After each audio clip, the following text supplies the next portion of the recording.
Esta homilía llega a ustedes a través de Radio Claret América. El Instituto Bíblico Claretiano de las Américas presentan Poniendo el Evangelio en Práctica con el Padre Manuel Villalobos, un programa para aprender a amar a Dios sin miedo. Iniciamos. Muy buenos días, hermanos y hermanas que me sintonizan a través de Radio Claret América y también a través de nuestras páginas oficiales en www.ibicla.org. Qué alegría de verdad compartir con ustedes esta palabra de Dios. Comenzamos el mes de septiembre, el mes de la Biblia. Vamos a tener muchísimas actividades en este mes. Estén atentos porque vamos a tener muchos cursos, por lo menos 3 cursos a los cuales ustedes pueden participar. Y de verdad que es un placer poner al servicio de la palabra de Dios, ponernos al servicio de este Dios que camina con nosotros. Y qué mejor manera que sea a través de la palabra de Dios. Entonces, esta lectura es para el día 1 de septiembre. Y antes de comenzar nuestro evangelio, vamos a pedir a Dios que se haga vida, que venga nuestra historia. Señor Jesús, te pedimos que nos enseñes a entender que la verdadera religión brota del corazón. No es obedeciendo leyes que deshumanizan o siguiendo preceptos meramente humanos. Porque el culto que tú quieres es un culto de interioridad. Sabemos que tú habitas en nuestro corazón y desde allí hablas. Te pedimos que nos cures, que nos des trabajo, que nos des palabras para consolar a los que lloran, que nos des palabras para denunciar lo que está mal. No permitas que nos separemos de tu amor. Todo esto te lo pedimos en el nombre de Cristo Jesús. Amén. El Evangelio, como les decía, está tomado de Marcos del capítulo 7, del 1 al 8, y después por allí hacen unos recortes los liturgistas y se van del 14 al 15, luego del 21 al 23. Así que, bueno, pues le hacen mucha violencia al texto bíblico. En vez de decir Marcos 7, 1 al 23, ¿verdad? Pues ¿qué nos cuesta leer otros 3 versículos en vez de estar haciendo estos recortes? Bueno, del 7, si tienen su Biblia en la mano, busquen todo el capítulo 7, del 1 al 23. Se acercó a Jesús un grupo de fariseos con algunos escribas de Jerusalén y vieron que algunos discípulos comían con manos impuras, es decir, sin lavarse las manos. Los fariseos, como los demás judíos, no comen sin lavarse antes las manos, restregando bien, aferrándose a las tradiciones de sus mayores. Y al volver a la plaza no comen sin lavarse antes y se aferran a otras muchas tradiciones de lavar vasos, jarras y ollas. Según eso, los fariseos y los escribas le preguntaron a Jesús: ¿por qué comen tus discípulos con manos impuras y no siguen la tradición de los mayores? Él contestó: qué bien profetizó Isaías sobre ustedes, hipócritas, como está escrito: este pueblo me honra con los labios, pero su corazón está lejos de mí. El culto que me dan está vacío, porque la doctrina que enseñan son preceptos humanos. Dejan a un lado el mandamiento de Dios para aferrarse a la tradición de los hombres. Entonces llamó de nuevo a la gente y le dijo: escuchen y entiendan todos. Nada que entra de fuera puede hacer a la persona impura. Lo que sale de dentro es lo que hace impura a la persona, porque de dentro del corazón de la persona salen los malos propósitos, las fornicaciones, robos, homicidios, adulterio, codicia, injusticia, fraude, desenfreno, envidia, difamaciones, orgullo, frivolidad. Todas esas maldades salen de dentro y hacen a la persona impura. Palabra de Dios. Dejamos un momento para que esta palabra anide en nuestro corazón. ¿Qué tan actual es la palabra, verdad? Que dijéramos, bueno, yo creo que es necesario que volviera Jesús a decirnos, esta religión es vana, estos rituales no llevan a nada, porque nos aferramos a tantas costumbres, a tantas tradiciones, que nada tienen que ver con el proyecto de vida de Dios. Pero lamentablemente tenemos que poner este texto en su contexto. Y muy probablemente este texto viene de las disputas que tenían los seguidores de Jesús. No Jesús inmediatamente con la tradición judía, con los de la ley, sino más bien ya los seguidores, porque a ejemplo o siguieron las costumbres de la comida, de las comidas de Jesús, que rompieron, que transgredieron la manera de comer del pueblo judío. Vamos a hablar de comidas porque todo tiene que estar viendo con la comida, con pan, con comer. ¿Qué implica la comida de Jesús o cuál fue la novedad de las comidas de Jesús de dónde se va distanciando Jesús con la tradición, con la ley incluso? Pero antes tenemos que clarificar ciertas cosas. Primero, los fariseos que nosotros encontramos como adversarios de Jesús, tengamos mucho cuidado, y por eso es necesario estudiar desde el punto de vista histórico si realmente los fariseos eran tan malos como los presenta el Evangelio. Recordemos que estamos solamente viendo la parte de los evangelistas, de la solamente un punto de vista. Si tuviéramos también aquí a los fariseos y les preguntáramos, ¿de verdad ustedes estaban obsesionados por la ley?, muy probablemente que nos darían otra versión. Pero bueno, entonces, no todos los fariseos, seguramente que los fariseos eran gente buena, era gente que trataba de encontrarle sentido a la vida.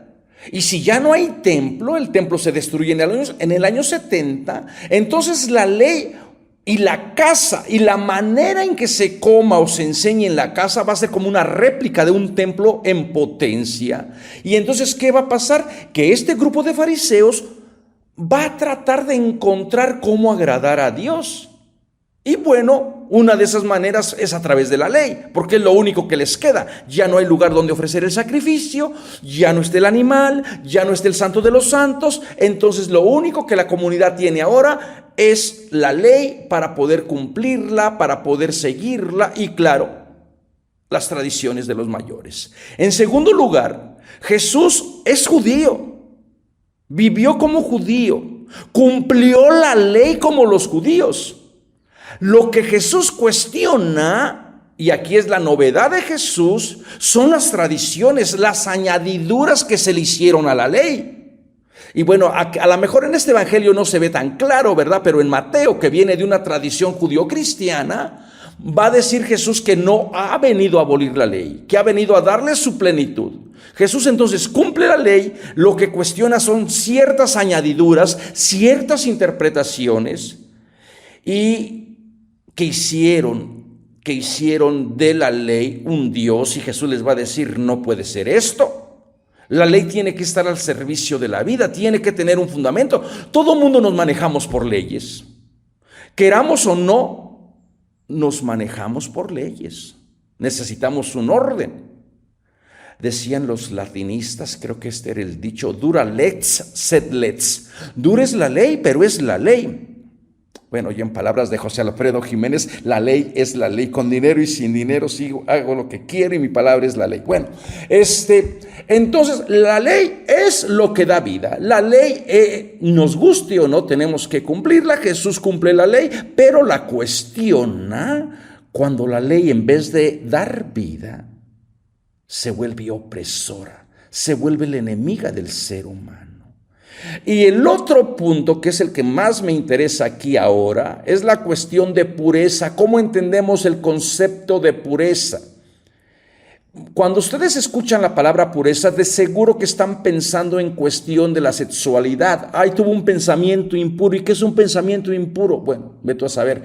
Pero siempre está asociado con la sexualidad. Aquí la pureza, la comida, el concepto de pureza no tiene nada que ver con cuestión de la sexualidad o con la cuestión moral. Como le entiende el pueblo judío, la pureza no tiene que ver con cuestión moral o con cuestión de pecado. De tal manera que la persona que no se lava las manos no dice, ay, cometió un pecado. No, violó una regla de pureza. ¿Por qué? Porque no siguió. Y si después a esto le añaden que no puede seguir estas normas de pureza porque son como marcadores de identidad para separar al que puede cumplir la ley de pureza y al que no puede cumplir la ley de pureza, entonces sí se les va catalogando de otra manera. Y esto es lo que está en fondo. Entonces, ¿cómo se entiende la pureza? Fíjense, desde el punto de vista de la antropología, el pueblo de Israel organiza todo su mundo en orden. Todo es orden. Dios crea en orden. Si ustedes se fijan en la historia de la creación, día primero Dios creó esto, día segundo separó, Dios crea, Dios dice, separa, bendice. Y vio Dios que era bueno. Ese es el modelo que va siguiendo la historia. Dios crea por medio de su palabra, separa, ve y bendice. Y vio Dios que era bueno, y vio Dios que era bueno, y vio Dios que era bueno. Entonces, la pureza tiene que ver con separación. Y se pueden separar, o puede haber conceptos de pureza para tiempos. De tal manera que Dios separa los tiempos. Del lunes a viernes es el tiempo ordinario y el sábado lo separó como día de descanso. Se separan tiempos, se separan personas. No todas las personas van a poder servir al templo, solamente los levitas. Y dentro del grupo de los levitas, no todo el mundo tampoco va a poder servir al templo. Cuerpos que solamente sean perfectos, que sean completos.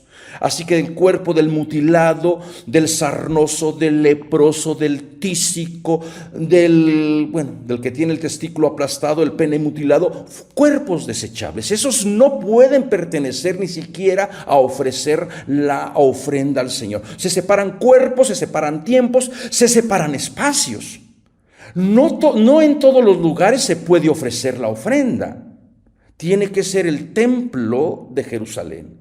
Y dentro del templo también hay áreas que son más puras, ¿verdad? El santo de los santos es lo más puro, donde el sacerdote solamente puede entrar una vez al año. Y después viene la corte de los sacerdotes, después viene la corte de los israelitas, después la de las mujeres, después la de los gentiles, después los muros del templo, después la Jerusalén, después las murallas de Jerusalén, y desde allí se va llegando la salvación o la pureza para otras gentes, de tal manera que cuando llega a Galilea, pues es la Galilea de los paganos, de la periferia, porque entre más separado esté del centro del santo de los santos, menos grados de pureza va a tener. Acuérdense que estamos hablando de grados de pureza que no tienen nada que ver con la cuestión de la sexualidad. Bueno, entonces se separan tiempos, se separan palabras, maneras para hablar de la liturgia, ¿verdad? Hay palabras que son, y nosotros nos seguimos guiando por esas maneras de entender la pureza.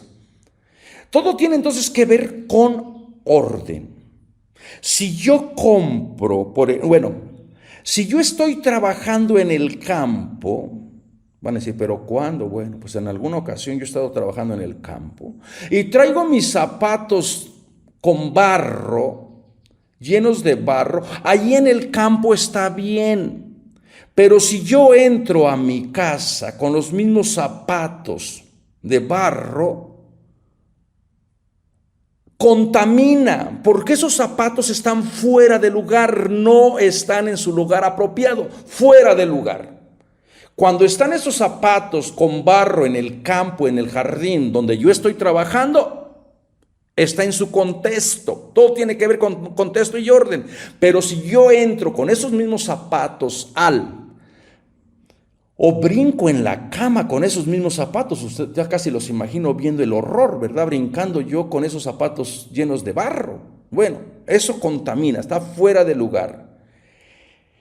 Si yo compro una ropa interior y la pongo públicamente en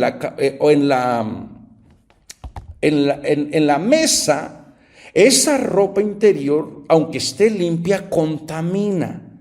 No está en el lugar apropiado. ¿Qué hay que hacer? Doblarla, ponerla bien en el closet y que nadie sepa esos secretos, ¿verdad? Si palabras también pueden estar fuera de lugar.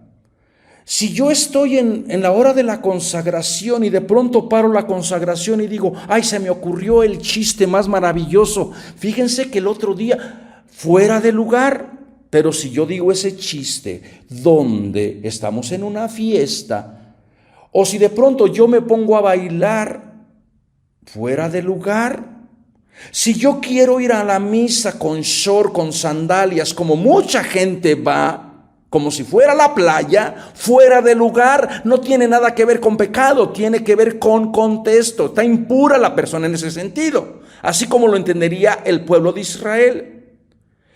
Y ahora si tiempos, espacios, personas tienen que estar en su contexto. Y estos son grados de pureza.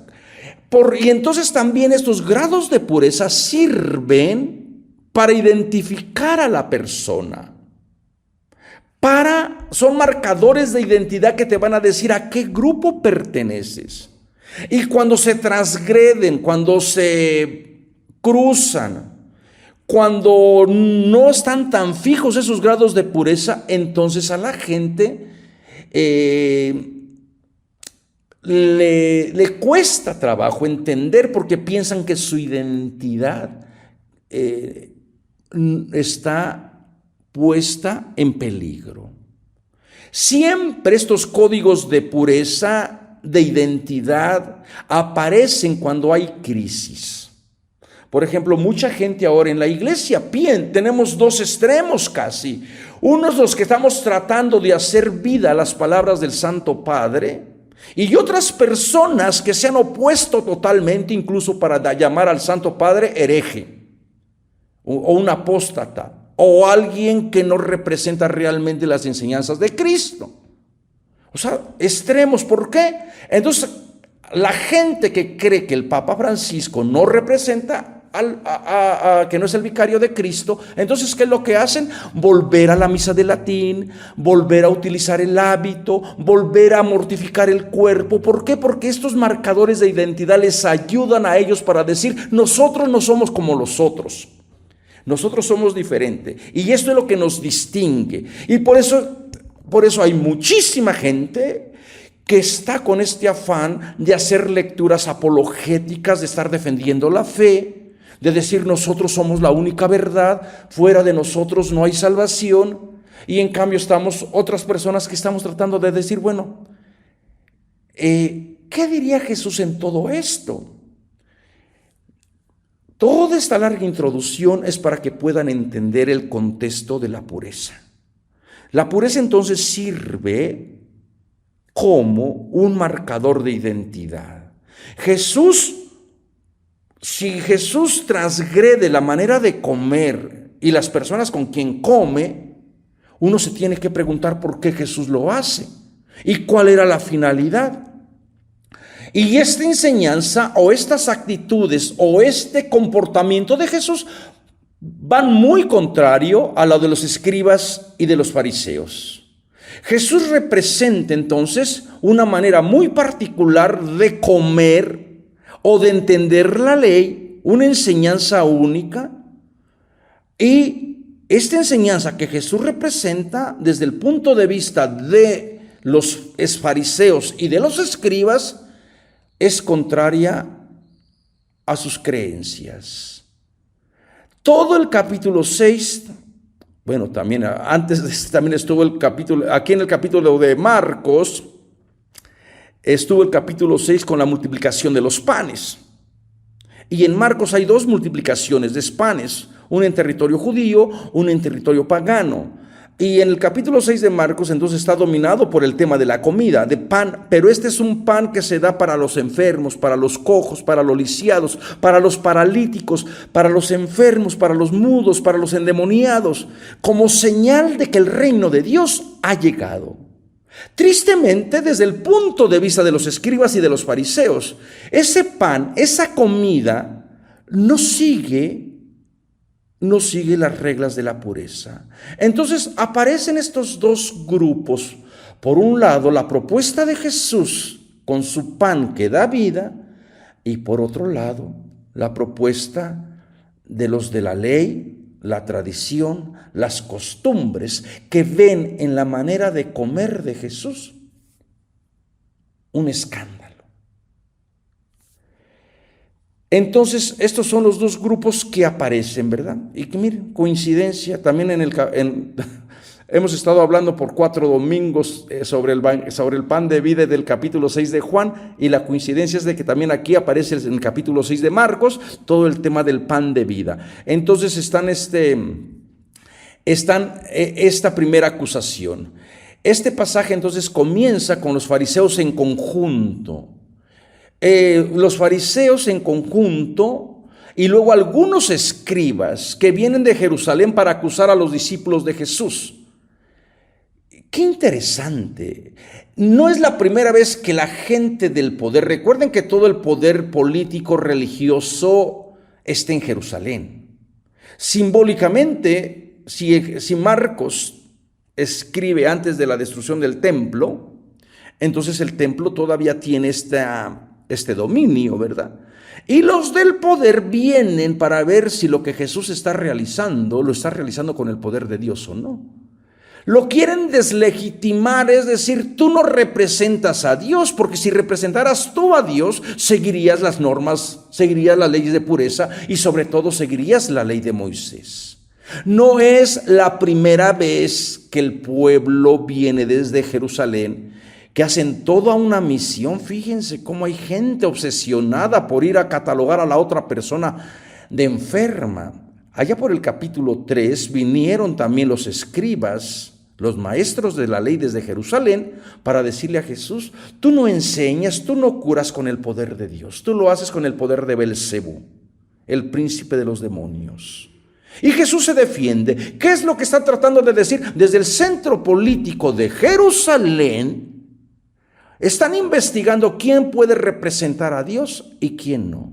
En vez de ver todo lo que Dios está realizando en el margen, en la periferia, allá con sus hambrientos, con sus sedientos, en vez de ver que Dios está actuando fuera del templo, porque el templo está vacío, el templo ya no representa la casa de Dios, la gente dice: tú lo estás haciendo con el poder de Belcebú. Nuevamente van a decirle a Jesús: tus comidas no son las comidas que tú crees que son, no son las comidas escatológicas, no son las comidas de los últimos tiempos. Esas comidas hacen más daño que bien.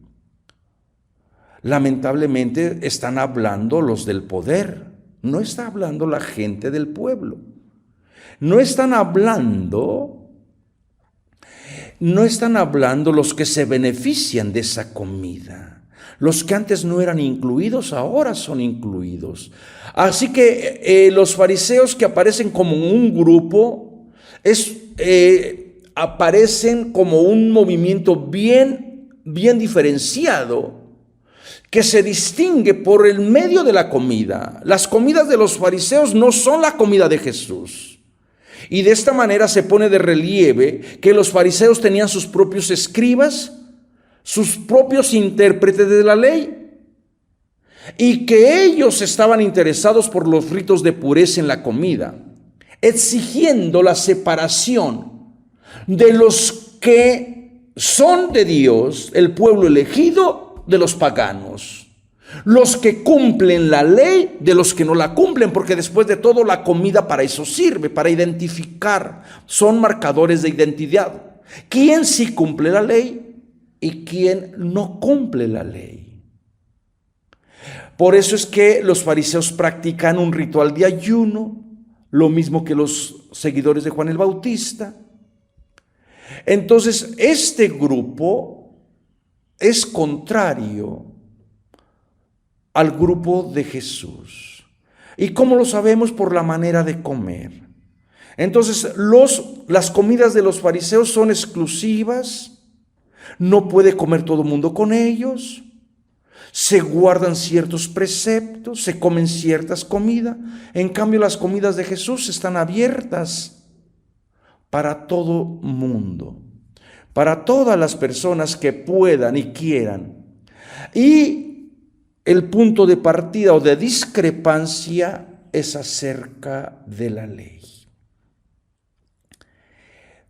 Espero que ustedes vayan entendiendo que a veces no hemos dado ningún avance teológico, porque todavía nuestra comida, nuestra Eucaristía, sigue siendo como un marcador de identidad para los pocos que pueden comer y los muchos que se quedan excluidos, los muchos que se les recuerda la lista de pecados que tienen. No importa que Jesús y su mensaje digan: mis comidas son para toda la gente que en su corazón busque tener este encuentro profundo. La disputa vuelve a ser otra vez en cuestión de la ley. Los fariseos y los pocos escribas defienden la ley escrita, el Pentateuco, la Biblia, los profetas. Y aparte de esa Biblia, aparte de esos textos escritos, defienden también la ley oral. Y no solamente la ley oral, también está todas las tradiciones que han recogido con gran cuidado y que después en el siglo XII, en el siglo III, fueron codificadas todas esas tradiciones, identificando mandamiento de Dios y tradición de los ancianos, fíjense. O sea, se dieron el lujo de estar juntando tradición tras tradición. Y así comenzaron a juntar esas tradiciones. Y eso es lo que Jesús cuestionaba, de decir: bueno, con tanta ley el ser humano no va a poder vivir. Si ya tienen 603 y aparte le ponen las tradiciones y le ponen estas normas, estas costumbres, pues lógico que el ser humano, en vez de experimentar a Dios de la vida, al Dios que generosamente cuida, que bendice, pues la ley se les va a hacer una esclavitud. Gracias a Dios que vino Jesús y les digo: vengan a mí todos los que están cansados y agobiados por el peso de la ley, y aprendan una cosa: misericordia quiero, no sacrificios. Tantas historias que van tan simples y sencillas como esas, pero que la gente no las entiende. Entonces Jesús entra a formar comunidad con gente indeseada. Toca leprosos, comen en su mesa pecadores públicos, prostitutas, gente que un judío piadoso debería de haber aceptado. Y desde el punto de vista de los fariseos y de los escribas, Jesús no puede ser un rabino, no representa la tradición correctamente. Pero desde el punto de vista de Jesús, es señal del que el reino de los cielos ha llegado. Si nuestras comidas no son inclusivas, si en nuestras celebraciones no son invitadas todas las personas, entonces estaremos actuando todavía de acuerdo a la ley, a la tradición. Pero si nuestra misión, nuestra tarea, nuestra manera de celebrar invita a toda la gente, a la mejor es señal de que el reino ha llegado. Entonces, la mesa, desde el punto de vista de los judíos, de los fariseos, tiene que ser una mesa solamente para los hijos. No está bien darle la comida a los perros, a los paganos. Primero hay que nutrir a los de casa. Y entonces esta comida, junto con la ley, junto con la tradición, es para la gente que es buena, pero no para todo mundo. En contra de esa tendencia de los fariseos, el Jesús de Marcos ha compartido la comida en lugares públicos. No ha seguido las reglas de pureza y ni siquiera sus invitados son personas que siguen las normas de pureza. Se deja tocar por impuros, por enfermos, por leprosos. Jesús se contamina. Jesús se hace un marginado. Jesús comparte o se encarna en todas esas realidades donde un buen maestro de la ley no iba a llegar tan lejos. Entonces, esto aparece desde el capítulo 2 de Marcos, donde todas las curaciones de Jesús van describiendo o definiendo una manera diferente de entender las normas de la pureza. Estos discípulos de Jesús que comen el pan con manos impuras o manchadas, tan contaminados con la pureza ritual, muy probablemente se estén desprendiendo del judaísmo oficial. Han aprendido que verdaderamente se encuentra a Dios no por medio de ritos externos, de rituales superfluos, que se encuentra a Dios en los hambrientos, en los enfermos, en los migrantes, en los que no tienen nada, y no en las mesas de los pocos ricos que están preocupados por las minucias, por la basurita, y se tragan el camello, ¿verdad? Hubo, de verdad, esto va al Jesús histórico. Por cierto, ya les anunciamos desde ahorita, del día 13, creo la segunda semana de septiembre, vamos a tener una semana bíblica sobre el Jesús histórico. ¿Y qué es esto del Jesús histórico? Bueno, el Jesús que vivió, que entró en controversias, que comió, que tuvo que aprender todo como persona humana. No tanto el Jesús de la fe que vino después, sino el Jesús histórico. Así que estén ahí atentos, porque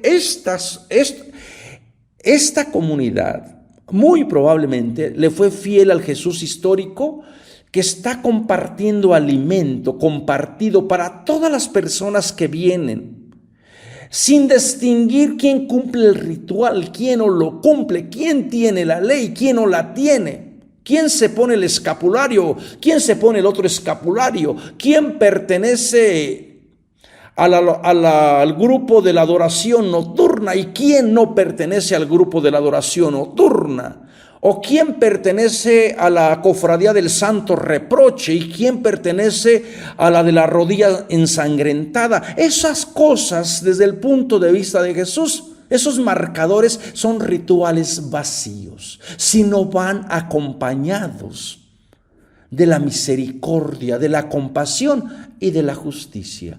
Y bien nos haría a nosotros, hermanos y hermanas, reflexionar cómo estamos viviendo nuestras comidas. ¿Quién no se puede sentar a nuestras mesas? Por el contrario a las comidas de Jesús, que no discriminan, que no se preocupa por las leyes de pureza, tenemos entonces a los escribas y fariseos que acentúan la comida pura, destacando la identidad y la integración del grupo. De esta manera se plantea la pregunta o el problema que está detrás de fondo. ¿Se pueden compartir los panes, la comida con todos o solamente con los puros? ¿Ustedes qué creen, hermanos y hermanas?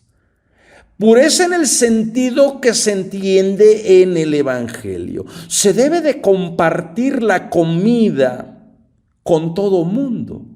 ¿O tenemos que comenzar a clasificar hacer toda una lista de los que sí pueden comer. Y seguramente por eso es que está allí esa lista también de vicios. Lo que sale de afuera, lo que rompe la unidad no es lo externo, sino lo que va al fondo del corazón. Entonces, esta es la pregunta. ¿Ustedes qué creen? ¿Deberíamos de tener comidas abiertas, celebraciones abiertas para todo mundo? ¿O nuestro primer discurso es quién no puede comulgar? ¿Quién no es bien recibido? ¿En dónde estaría entonces la novedad nuestra del Evangelio si vamos a repetir lo mismo? Y todas nuestras formaciones y nuestros cursos, ¿dónde va a estar entonces la buena noticia? Cuando invitamos a la gente a que regrese a la iglesia con los programas que tenemos, porque hay programas que tienen la intención de invitar a todo mundo que regrese a la iglesia, ¿le estamos ofreciendo algo diferente? O tendríamos que preguntarnos, ¿pero por qué se fueron en primer lugar? A lo mejor se fueron porque no eran dignos desde el punto de vista nuestro, o porque tenían una situación desde el punto de vista nuestro irregular.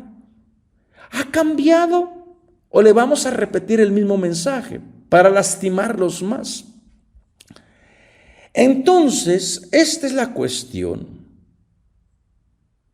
Jesús entonces invita a cuestionar, a transgredir esas normas que no dan vida. Y por el otro lado, los fariseos se aferran a sus normas, se aferran a sus principios. Y Jesús conoce bien sus escrituras. Y Jesús utiliza bien su acercamiento hermenéutico. Y comienza entonces a decirles a ofrecerles una especie de salvación universal, donde todas las personas puedan y deban compartir la comida mesiánica, conforme a la experiencia social de solidaridad, más que a la doctrina de la unidad. Hay que entrar en la interioridad, la pureza que va a brotar desde el corazón, los buenos deseos, los buenos sentimientos. Eso es lo que Jesús descubrió. Esa es la novedad de Jesús. Y por eso viene con esta cita. Fíjense cómo Jesús conoce sus escrituras y cita al profeta Isaías capítulo 29 versículo 13. Este pueblo me honra con los labios, pero su corazón está lejos de mí. En vano me dan culto enseñando doctrinas que son preceptos humanos. ¿Ustedes creen que nos está pasando lo mismo? Nos hemos preocupado por tantos preceptos, por tantas tradiciones, por tantas espiritualidades, de verdad que a mí se me parte el alma de ver tantas espiritualidades que uno las tiene que cuestionar, que nada tienen que ver con el mensaje de Jesús. Yo les he dicho que en algunas partes a veces uno está dando estas explicaciones y enfrente está el grupo postrándose de rodillas, ensangrentado, literalmente casi flagelándose, porque creen que por medio de esas cosas van a agradar a Dios.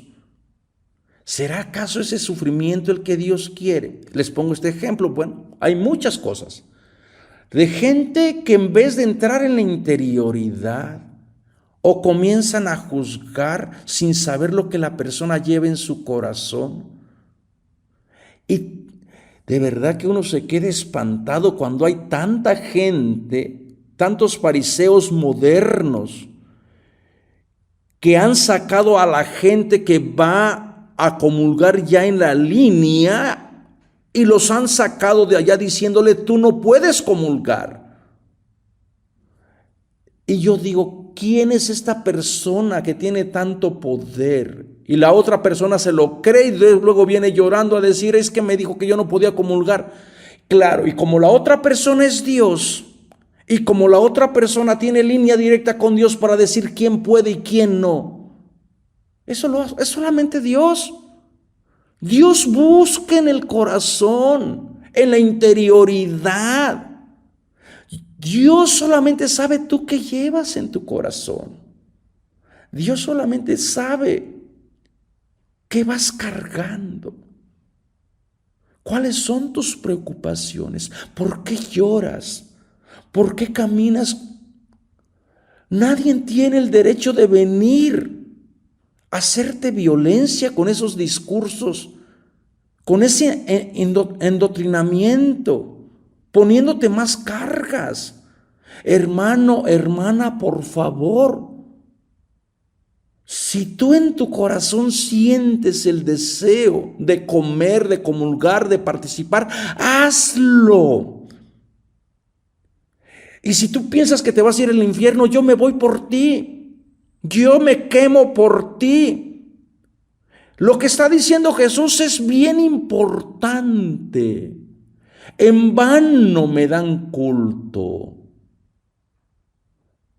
Jesús no está buscando las cosas exteriores de que hablen bonito, de que tengan buena retórica, de que sean muy buenos homilistas, de que prediquen y que agarren el micrófono y que se paren horas y horas hablando. Pero si ese discurso es para condenar, para meter miedo, pues mejor que no prediquen. Pero si hay personas que escuchan y quieren oír eso, adelante, qué bueno. Si a ti eso te ayuda a encontrarte con Dios, pero no impongas cargas, no impongas tu espiritualidad a la otra gente que a lo mejor está buscando a Dios por otros caminos. Qué difícil de verdad. Uno se desilusiona porque aquí está ahí domingo tras domingo con lo mismo, domingo tras domingo. Y la gente a veces mejor prefiere cargar cargas inútiles. No ha descubierto a Dios en su corazón y se basa por puros preceptos humanos. ¿Cuántas religiones no existen en el mundo que se basan solamente en la ley, por la ley, en preceptos humanos, en tradiciones? ¿Cuántas religiones, cuántas espiritualidades no hay en nuestras parroquias donde estamos todavía metidos solamente en lo externo, en las leyes, sin ir verdaderamente a la conversión, en ese cambio interior que Dios quiere? Y entonces Jesús es necesario que lo diga claramente a toda la gente. Escúchenme bien. No es lo que sale de afuera lo que contamina al ser humano. No, nada te puede contaminar. Y si yo de verdad cuando escucho un mensaje horrible digo no oigo. Me protejo de ese mensaje. Ojalá, pero hay tantos mensajes cada día, tantos mensajes que si uno les pone a hacer caso se vuelve loco. ¿Se acuerdan? Yo cuando era niño jugábamos un jueguito para decir no oigo, soy de palo, tengo orejas de pescado. Ojalá y tuviéramos orejas para no oír nada que te deshumanice, para no oír nada que te esclavice, no oír nada que te haga perder tu paz, tu tranquilidad, tu relación con Dios. Ojalá y que las liturgias que nosotros celebremos por lo menos te den un respiro y te hagan pensar, te ayuden a pensar. Yo no quiero que usted viva sin fe, yo quiero que usted madure su fe, que tenga opción para decir, bueno, aquí escucho este mensaje, aquí escucho este otro mensaje. ¿Cuál de los mensajes me hace sentir mejor persona? Me hace persona libre. Entiendan y comprendan una vez más. Entonces este mandato es muy importante porque Jesús lo da para toda la comunidad, llamando a todos, no solamente a fariseos, no solamente a los judíos, no solamente a los maestros de la ley, no solamente a sus discípulos, a todos. Entiendan bien, Jesús está pero con una autoridad. Esta es la autoridad que queremos. Entiendan bien, esto es lo que mancha al ser humano.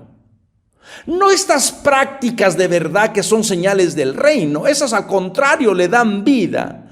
Entonces Jesús va a una interioridad y a una universalidad. Entonces la comunidad tiene que entrar en esa pureza interior, no en la pureza del exterior. Ya los profetas por allá hablaban, circuncídense el corazón, dirá Jeremías. Es lo interior lo que vale. Ojalá y escucháramos esto. Y después viene con un montón de pecados. Todos estos pecados es para que la gente se examine. Antes de decir quién puede y quién no, examínate delante de Dios en esta lista de vicios y virtudes. Esas listas eran muy conocidas, ¿verdad? Porque del corazón del ser humano salen la fornicación, el robo, el homicidio, el adulterio, la codicia, la injusticia, el fraude. Y ahí le aumentas lo que tú quieras para decir, delante de la ley todos hemos pecado, pero por la gracia, por la misericordia de Dios, hemos sido salvados. Muchas gracias y nos vemos la próxima semana. No se olviden, por favor, de visitar nuestro canal, nuestra página de www.ibicla.org. Y estén atentos a todos estos cursos que les vamos a ofrecer. El Jesús histórico, Jesús y la Eucaristía, Jesús y la misión. Vamos a estar ofreciendo varios cursos por el Día de la Biblia, por el mes de la Biblia. Y también vamos a estar acompañando a otras comunidades físicamente. Hermanos y hermanas, no juzgues, no critiques, no sigas tradiciones meramente humanas. Que tu relación con Dios brote desde lo profundo de tu corazón.